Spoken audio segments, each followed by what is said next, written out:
Another one in front of the home crowd, something other than the Tournament of Champions. Did it a couple years back, Randy, as we saw a moment ago, outside of Boardwalk Bowl. Now, we're inside Boardwalk. He's outside of the Villages with that championship. Now he's taking on Delutz-Jr. Semifinals. And that's a 10-pin as it comes in high for Tommy.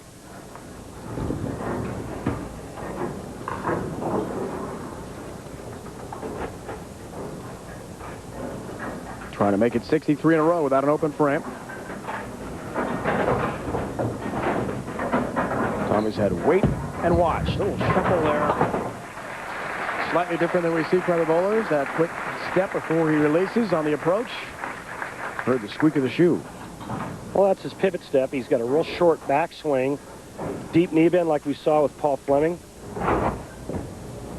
Gets off that pivot step and gets into that great slide he has.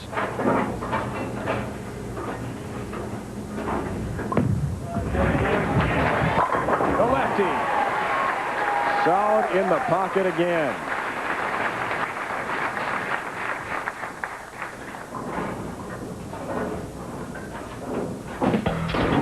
Ready by the numbers breakdown. Couch and Delutz-Jr. Again, the high spare conversion percentage. Indicative of the high scores we had this week. Look at the averages way up. 20 to 22 pins a game higher than last week. Jason had a 300 game. He had 9 300s, tying the tour best set in Wichita to begin the season. Hugging the channel, and a 6-pin. Come on, stay behind it. See, and I was just going to say that that ball really turned direction hard down the lane. Watch the big bounce in the back part of the lane. Watch this thing go right. And Jason said it to me last night. He says, when I get around it, that's when the ball really checks and really goes sideways. I can't do that. I have to keep my hand under it. Weak for Jason, letting the lane do the work. Takes care of his mark. Powerful spare ball. He throws it hard. Sure is fun to watch when Jason Couch gets it going. The energy. All his antics on the lanes. He's just a blast to watch. Enjoy watching great bowling, especially when they can do some great stuff behind it. That flush in the pocket ball from Delutz-Jr. is showing us why, as we saw a moment ago, he's been so consistent this year. And to get here, Mike Machuga from Erie, Pennsylvania, went down round of 8, 3 games to 1. Tommy-Delutz last night told me that, you know, he doesn't do one thing great like Walter Ray Williams Jr. or Norm Duke. He says he does a lot of things good. I disagree. I think the one thing that he does great is make shots. 10-pin. Started the year off at the Dream Bowl Japan, 17th, 3rd at the Japan Cup, and then really started a pretty consistent year for Tommy-Delutz. He has not won yet, and said last night to us how critical it is to get a victory, but he knows he's already in the final 8 of the World Championship. Seeing at the bottom of your screen, other match play involving other PBA stars.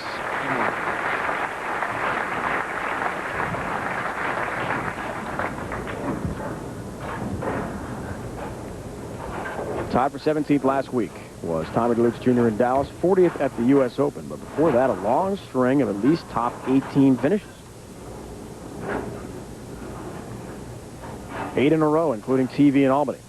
A lot of left-handers this week made it. Paul Kaler, our statistician, made it to the round of 32. Great to see Paul doing so well, and continued success for Couch. Some of the other names. There's Rudy Revs, as this ball just saws the rack. And Joe Ciccone, superstar scorekeep, as he's known in Syracuse. Originally from Skaneateles, and one of the Finger Lakes, and time of Buffalo for Joe, and out to Arizona for college. Now on tour. Glad he's with us. Is that considered upstate? It sure is. Central New York, baby. Back to Couch. Oh, and a 7-pin for him.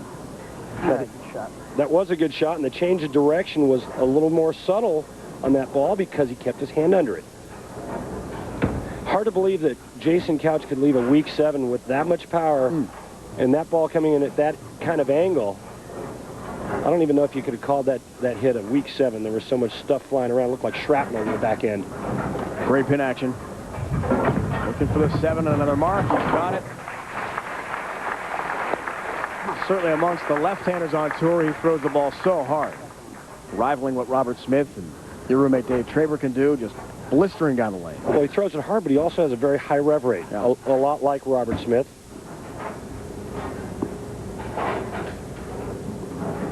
Fourth frame, Tommy-Delutz-Jr. from Queens in New York City. Perfect. The biggest New York Mets fan I've ever met, Tommy-Delutz. Yes, he is, and watch this.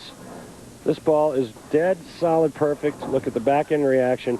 Tommy's using a medium to aggressive reactive pearlized ball, which is really clean through the front part of the lane, but gives him a strong mid-lane and continuous motion down the lane. Even match to this point. Chance for Tommy to take a 10-pin lead with a double here in the 5th. The first time he's ever taken on Couch on TV through the nose and a 4-7. On board is 10. Just not a good look on the left lane. Ball cuts right through the nose. Leaves the 4-7. Still in this, though. Spare here. This match is still even. Third show of the year for Tommy-Delutz. He's finished in 3rd place each time. We'd like to bring the number up a bit, at least to the runner-up. Right now, you see Tommy looking at that left lane, trying to figure out, visualizing some kind of reaction to get the ball to the 1-3, as Jason Couch takes a re-rack on lane 70. And he's taking a re-rack for one reason and one reason only. He doesn't like the configuration of the pins. 10 tour titles include 5 majors. Rookie of the Year, 92. 3 times he's won the TOC and once the TPC. And that's what we didn't see in his first match. We didn't see him leaving the ring in 7, where the 4-pin goes up and around the 7-pin. And the reason why we're starting to see it now, the lanes are breaking down. The oil conditioner is breaking down, forcing the players to migrate towards the middle part of the lane. And once the angle starts to change, so does pin carry. Single pin conversion rate. Trying to keep it perfect today. Does so.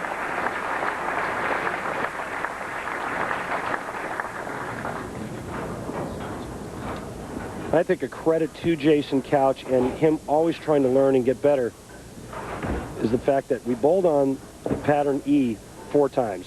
His highest finish ever, 61st. Today, TV day. Significant change. Great run for the lefties.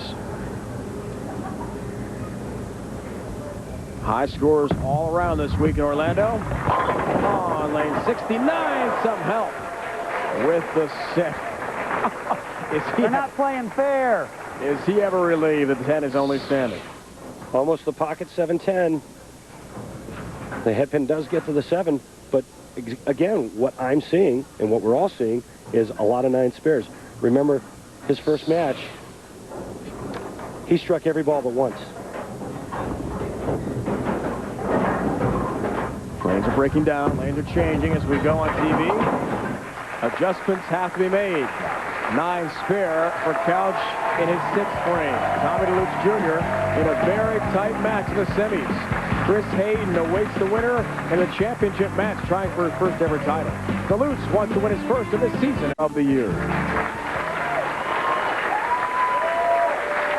And what a week this has been here in Orlando. Had my whole family out. Went to Disney World. We just had a great time. Jason Couch setting up golf through his friend, professional golfer Matt Miller. Took great care of the guys all week. Taking care of all 10 of the pit, Tommy-Delutz-Jr. Vince Luciano, Boardwalk Bowl proprietor. We thank him for his hospitality.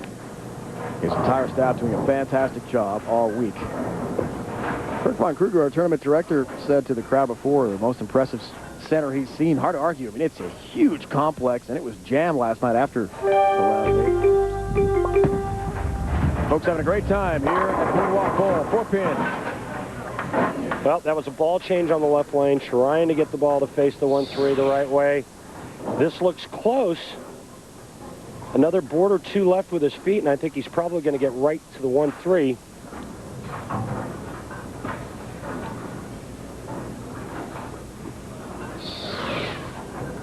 Believe it or not, with a spare here, he's got a 2-pin lead. 7th frame. Got his mark. Good news for Tommy-Delutz is he's got the lead. The bad news is he's having trouble getting the ball to the pocket, and this man has not missed the pocket. He's brilliant in the wild card match with 10 strikes. However, things changing as the oil pattern adjusts for the lights and 2 left-handers. Second match of the day, Couch trying to make the finals.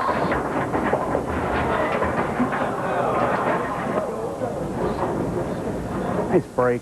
See, and I think that this is one of the hardest parts about our sport. Jason Couch has not done a thing wrong until this shot right here. And this shot, I guarantee you, was an adjustment to try to get all 10 pins to go down. He ends up leaving the 2-7 split. His daughters, Courtney and Haley, 6 and 4 years old, back home in Claremont, watching Dad in action today. Picks it up.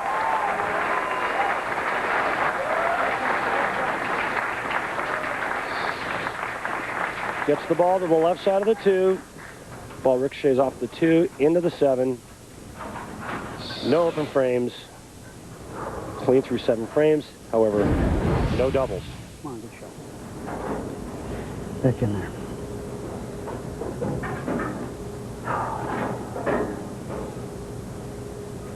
Eighth frame. Down 4.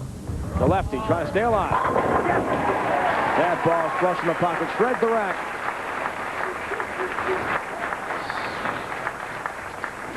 Look at that height of that backswing there. Watch him post that shot. Now watch the action. This 4-pin goes to the sidewall. Saws the 7 out. Got a lot of that. His first match, the wild card match against Bobler and Jr. Looking to do the same to this man. Tommy-Delutz told us last night after he won in the round of 8. It'll be tough facing Jason Couch. All 10 down to the pit for him. Here in Orlando, basically a hometown for Couch. We said, hey, I made a TV show in Siena College. Lane comparison there.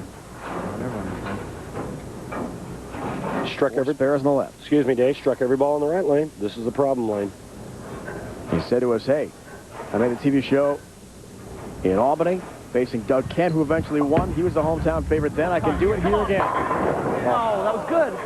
Although he did not win that match, now he's got the other challenge of taking on Couch in his native Florida. Some 35 Floridians, including you from Hollywood, entered in this event this week. A big presence from the Sunshine State. Tommy-Delutz made the adjustment. He moved in, gave the ball a little bit more room on the left lane. Unfortunately, made a great shot, left the ring in 10.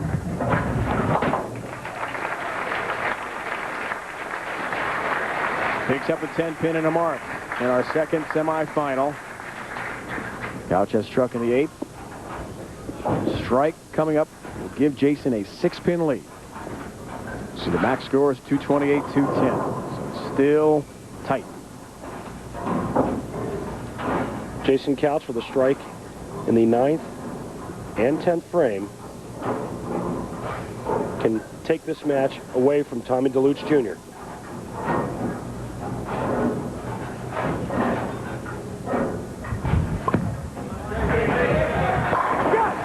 Perfect ball. One more. Just what he needed. He told us last night that bowling here in Orlando, maybe more pressure than actually competing in a major because of the hometown effect. He's responding. Strike 5 spare. Jason Couch will bowl Chris Hayden for the title.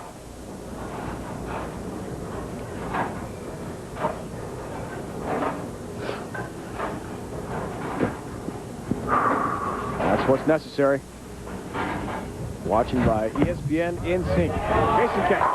Yeah! Help for a 7. Yeah! One more. Come on. You saw the shot he threw the last time on the left lane where the Scorpion saw the 7-out. Watch this. Oh. Barely catches a piece of the 7. Just enough. 8 pins. He's a winner.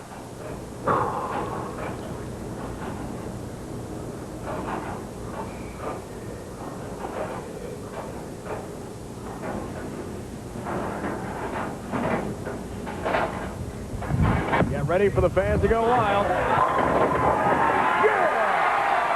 There they are. And there it is. Jason Couch has won the semis. We'll have an all-lefty championship match. Hayden and Couch. And just a tremendous performance. Jason didn't get frustrated. He stayed patient as he figured out what the old pattern was doing. He migrated his way to the right spot to get his ball to carry. One more. Just one more match.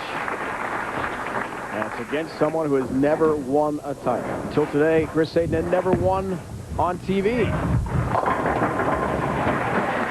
The quest for a championship this year will have to wait one more week for Tommy-Delutz-Jr. And just a quick note, every guy that's beaten Tommy this year on the show has gone on to win. So third place finish again for Tommy-Delutz. Every time he's made a show, that's where he's finished. He's been very consistent all the way through high finishes, but just hasn't taken that next step. He will. He gets one win under his belt, gets a good look, gets some good things to go his way for a change, and he'll win again. Hey, there are 3 tournaments left for Tommy-Delutz. That seems to be his magic number this year. Wow, good call. Burlington, Louisville, and Detroit. So out of those 3, which one's he going to win? He'd love to win at the Taylor Sportsplex season-ending World Championship. Another third-place finish for Tommy-Delutz-Jr. The man of the moment, Jason Couch. The hometown favorite trying to send this bowling center into a frenzy with a win over Hayden. That's the championship matchup, and it's next.